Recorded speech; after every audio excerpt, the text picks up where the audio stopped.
Want to know why? Ask how. Howard the Humongous. Kill the Japanese Demons. That is the name of a video game being marketed in China, marketed by a government-owned company. And it's not the only anti-Japanese device being used for propaganda in China. In China, you can only have a demonstration in the streets if the government allows it. And the government, over the last 2 years, has been encouraging demonstrations in which people call for war with Japan. In fact, people go on China Weibo, which is the equivalent to Twitter in China, accusing the government of cowardice because it hasn't squashed the Japanese, because it hasn't made war with the Japanese yet. What does this all mean? The world is teetering on a knife edge of war. You can see it in the Ukraine. Vladimir Putin, who controls one of the world's largest land empires, an empire that spreads not by sending out ships, but by inching over its borders into adjacent territories, snatching them and incorporating them. Vladimir Putin is trying the old inch and snatch game. He's doing it in the Ukraine. Now, we talked about the fact that Ukraine is historically more Russian than Moscow, but the fact remains that the Ukrainians are an independent people these days, and they were guaranteed, in exchange for giving up their nuclear weapons in 1992, they were guaranteed that their unity would be respected. And one of the guarantors was Russia. Now, Russia wants the Ukraine. In fact, Vladimir Putin has told his people he wants more than just the Ukraine. He wants those lands that share Russian tradition, that share Russian values, that share the Russian language. What countries could those possibly be? Well, he named the Ukraine, and he named Belarus.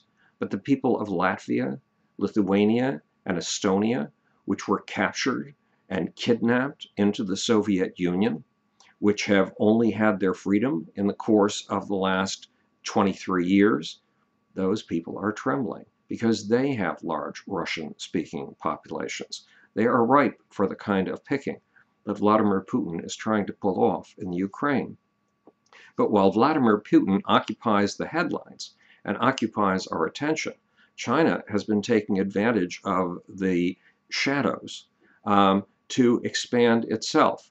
It has issued 2 different maps showing what it wants for its own, what adjacent territory it wants to gobble and swallow. What does it want to swallow? The South China Sea and the East China Sea. How big is that?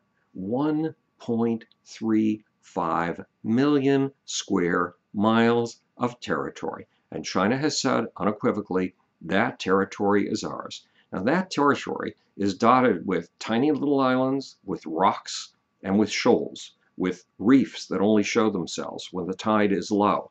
And those reefs, shoals, and rocks, those tiny islands, are claimed by Japan, Taiwan, Malaysia, Indonesia, Vietnam, and Brunei, not to mention the Philippines. In other words, China has proclaimed its absolute, unquestionable right to own from henceforth on into the future territory that the Philippines, the Vietnamese, the Taiwanese, and the Japanese, not to mention the Bruneiese, believe is theirs.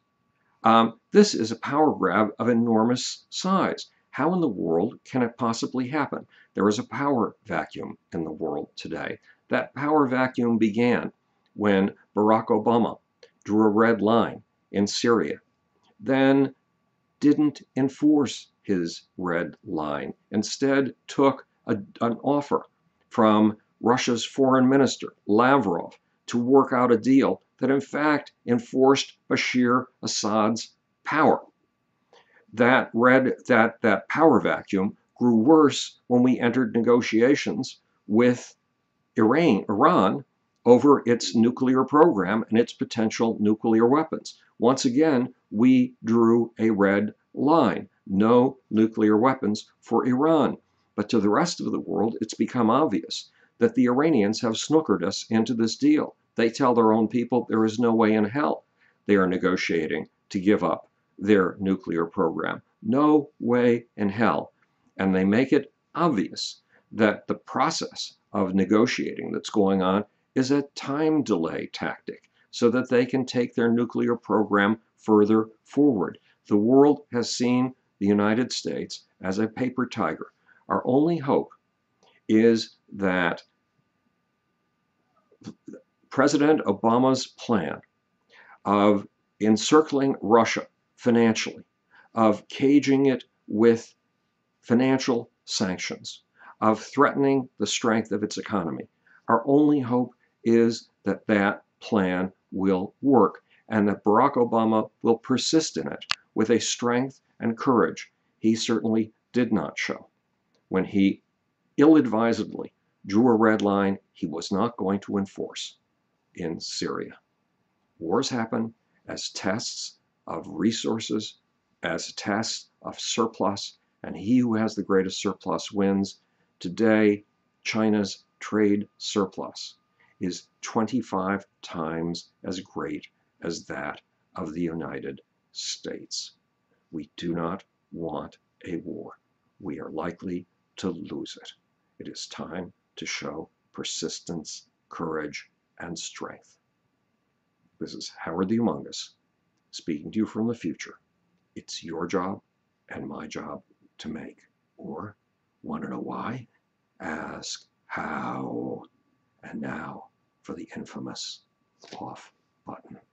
Can I find it? Good question. Yes, I found it.